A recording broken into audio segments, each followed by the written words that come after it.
The top 6 mods in State of Decay 2. Obtaining and enabling any of these mods will greatly improve your community, and I've drawn them both from the paid DLCs and from the base game. These are in no particular order except for the final 2 because they're super OP, and there's definitely some mods that could have made it onto this list. Let me know down in the comments section what mods you think should have been on this list, or just some that you think are super strong. Anyways, let's get started with number 6.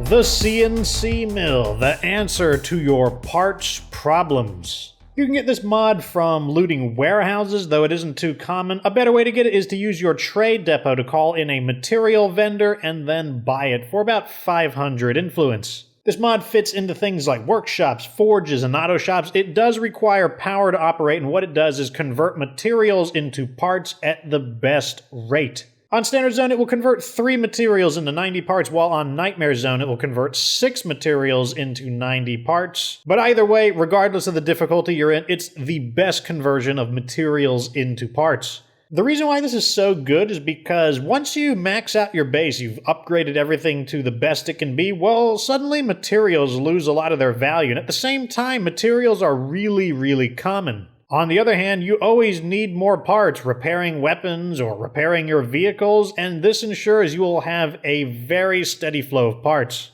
If you've heard of people who've got thousands and thousands of parts, this is one of the ways that you can join them. So grab a CNC mill, shovel all your excess materials in, and stop worrying about parts. Let's move on, though, to number 5. The compost bin. Technically only a little bit better than the bag of fertilizer, but it's still better, so sorry, bag of fertilizer. You can get this from looting various farming or nursery type locations, but a more reliable way to get it is to use that trade depot to call in a food merchant and buy one of these for 250 influence. These plug into any of your farming-themed facilities, and what they do is charge you 1 food up front, but then in return they give you plus 100% output to the farm. If we combine the agriculture skill with the compost bin, here's what you can expect to get from fully upgraded facilities. You can get 9 food from the level 3 garden, 9 food from the hydroponics facility, and 12 food from the level 3 farm. What makes this mod so good is in the maximum food output. If you want to have a really big community, you're going to have a lot of mouths to feed, and this is especially true in Nightmare Zone, where people eat 1.5 food per day instead of 1 per day. So grab a compost bin to grow a thriving community as it grows a thriving garden. But enough of that, it's time for number 4. The white noise machine takes the edge of stress off of your community if you can manage to find one, because it's kind of a pain to get. You can get them pretty rarely from houses or, unfortunately, from network traders. I say unfortunately because I have not seen a network trader in quite some time. Anyways, if you can get your hands on one of these, it needs electricity to work, and it plugs into any bedroom-themed facility, which is what makes it better than the more powerful morale mods that are exclusive to the lounge. When installed and powered, it gives you plus 10 morale per community member, so you get more morale the more people you have, which is coincidentally the exact opposite effect of playing on Nightmare Zone. Indeed, the teeming Nightmare Zone hordes give you a permanent minus 10 morale per community member, so it gets worse the more people you have, and this helps you counteract just that. One of the neat things about it is that the more bedroom facilities you have, the more of these you can install to get more white noise effects. But by far its best use is to be plugged into a Red Talon officer's quarters. Once you get this plugged into it, the officer's quarters is going to give you plus 30 morale to all of your community members, basically for nothing. And it does all of that in a small facility slot, making it the most efficient source of morale in the entire game.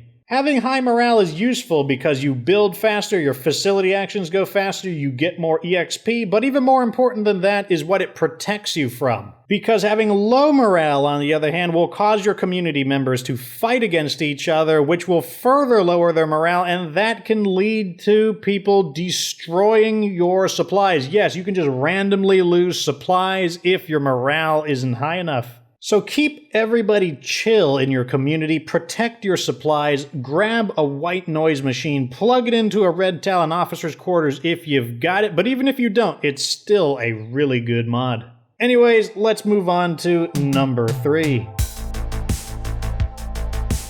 The Signal Booster. Just like the white noise machine, this one could be a bit of a pain to obtain because I only know of 2 ways to get one of these. The first is from a network trader, which, like I said, I haven't seen one in a while, implying that they are quite rare now. The other way requires another player to help you, as well as the DLC Heartland, because if you play in Quincy's storyline and get Ray Santos' quest all the way as far as it can go, he will eventually sell you a signal booster. But then it's stuck in Heartland unless you can trade it to another player who will then give it to you in the save file that you want it in. Anyways, it only plugs into the command center, and what it does is give you 2 additional outposts. With a fully upgraded command center, you will have a total of 6 if you plug this mod in. You can actually get a 7th if you have a Red Talon agent with the hacking skill. But to be honest, 6 is good enough. Outposts, they are super useful. They can give you supplies per day, they can give you beds, they can give you interesting things like the ability to make espresso, they can give you access to electricity and water if you don't have the amenities boon.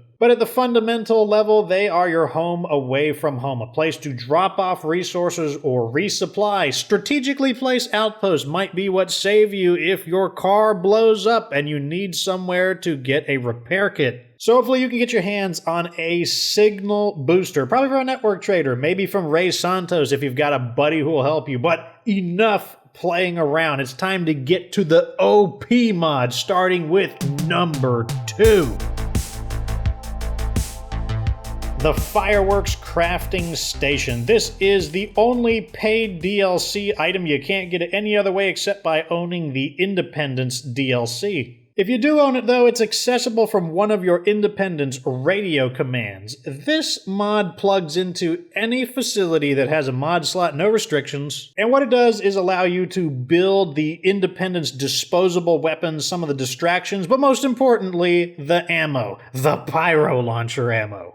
The Pyro Launcher made it to number 1 on my top 6 OP things video, and you need this mod in order to make the ammo, otherwise, well, it's going to run out of ammo super quick. But it's not just that it makes ammo for the Pyro Launcher that makes this OP, it's how cheap the ammo is. On Standard Zone, it will cost 1 ammo, 1 fuel, and 10 parts to make 40 Pyro Launcher rounds, but if you've got someone with knowledge of munitions, you get bonus 50%, so an extra 20 rounds for 60 in total. On Nightmare Zone, the costs are doubled. 2 ammo, 2 fuel, and well, 15 parts, once again for 40 rounds, 60 if you've got knowledge of munitions. The Pyro Launcher does not need much ammo to wreak havoc. If you control the fire and only shoot 1 or 2 shots, you can burn huge quantities of zombies due to the way the fire spreads and how it leaves fire on the ground. With the 60 rounds munition bonus, it's enough to kill 2 Plague Hearts, even on Nightmare Zone, where they're a bit healthier. And you could be even more efficient than me. You don't have to shoot the Plague Heart continuously until it dies. You can slowly cook it, let the fire do its damage over time, and save ammo. Or burn it down as quickly as possible.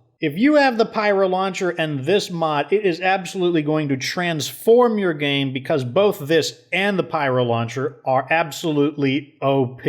But now it's time to move on to the most busted mod in State of Decay 2, introducing number 1. The Advanced Biochem Station.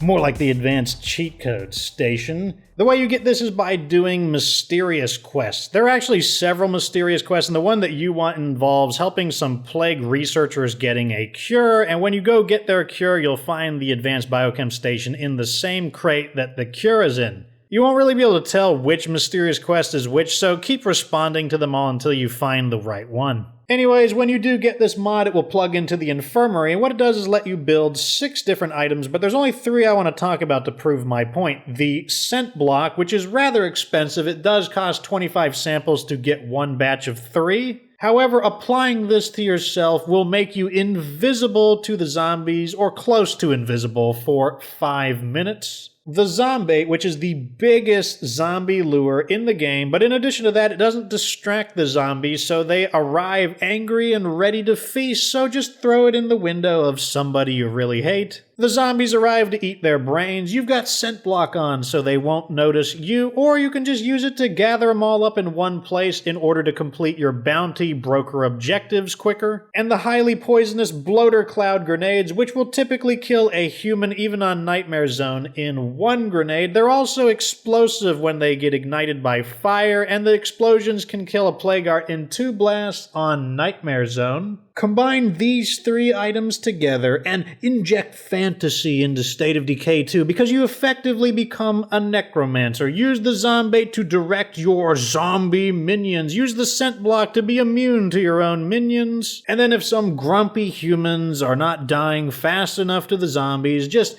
gas them with your toxic grenades. It's fun and reliable. I used it to excellent effect to complete the Nightmare Zone Sheriff's Legacy, where you have to fight quite a few humans, and I barely lifted a finger. I assure you, if you can get your hands on this mod in the Nightmare Zone, it will be the turning point. But hey, that is that. The top 6 mods in State of Decay 2. If you feel like there were some mods that should have been in this list, tell me down in the comment section. Maybe they will make it into Wave 2 of the top 6 mods of State of Decay 2.